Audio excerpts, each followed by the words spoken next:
చేసిండ్రు కదా, నేనేయకపోతే ఎట్లా?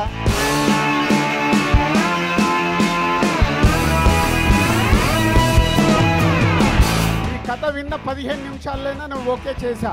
మిడిల్ క్లాస్ ఫ్యామిలీస్ కి సంబంధించిన కథ. I'm so happy to be here. I had to make it special by celebrating it with you all.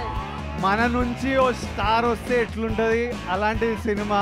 మన ఇంటి నుంచి ఒక తిక్కన కొడుకు అయినా ఒక ఫ్యామిలీ అంటే ప్రేమ, ఒక ఫుల్ ఎంటర్టైనింగ్ ఫిల్మ్.